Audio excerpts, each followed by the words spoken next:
Helten av taimon som færre av landen er få seg en utbyggving, kommer ikke atter. Og ta at det flere kvinner enn menn som velger at utbyggva seg i utlandet, det eisende flere kvinner enn menn som ikke kommer heimater. Folkafraflyting og særstakliga kvinnefraflyting størsta avbjørningen og i nødgjøre tøy som følger standa i fire, skriver Erika Heifield og i bøkene Exit følger som just utkommen. Okon vantar at søtja verulige avleggingene, men ter koma og færre rega meint vi sida hender i faun, sier hon. Framrokningar til Hagstående visa at 40 år verer alderssammansetningen så skaiv i fargen at folketallet kan minka bostru nærm ønske. Tørvor av lengtøyer atlanon og greit at avbyrden til politiske leislene og okkon som samfella hever kanskje omgående vært større enn just nå, sier Erika Heifield og i bøkene Exit følger.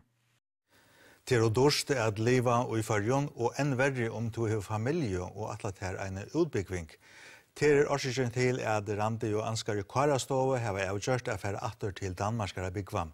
Det flott og annars til farga for 6 år og søgjane, da vil du at bøttene skulle vekse opp her. Ja, vi nok sett om affæra, det jo deilt av vera, og vi damer vel av vera fargen. Kjenner det folk som i sånne støv som tid, som atlas her av landet nå? Ja, det gjør jeg faktisk. Kjenner nok snakk, for det er bare familier og andre personer som er nere. Og hva grunngjøring gjør det for at gjøre som tid? Det liveomstendene her. Det var lust av byggve. Ja, jeg kjører kjett om affæra. Hvor? Tror jeg vi trivas vel i fargen. Annars, altså, bøttene trivas vel der, og ganger en gang skola, og ja. Men hva har du så tid til avgjørende? Det er riktigt av vera. Altså, det dårs, det er liva, og dårs å leia, og kjøpa, og riktigt å komme i skola, så vidt fanniger.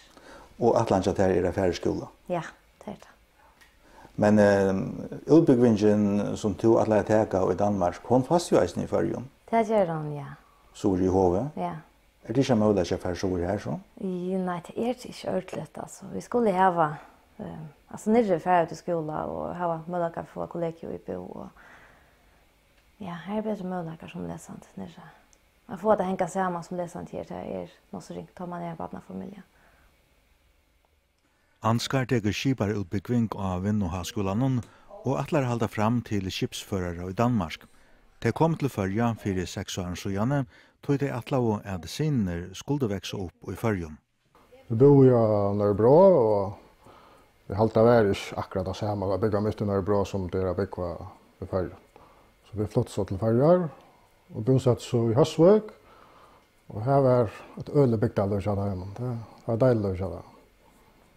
Men korsene så har de så tidlig en avgjør nå, og det at flytta bøtten i atter til Danmark her.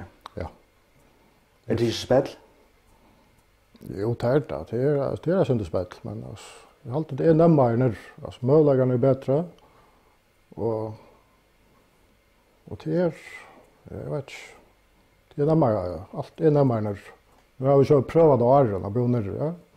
Så alt billigere, og det bedre møllagene for utbygging, så jeg tror at her skal nok komme trøyvast. Randi og Ansgar og Karastove har nekva familie i Danmark, og vant ikke at det kom atter til Førjar at byggva.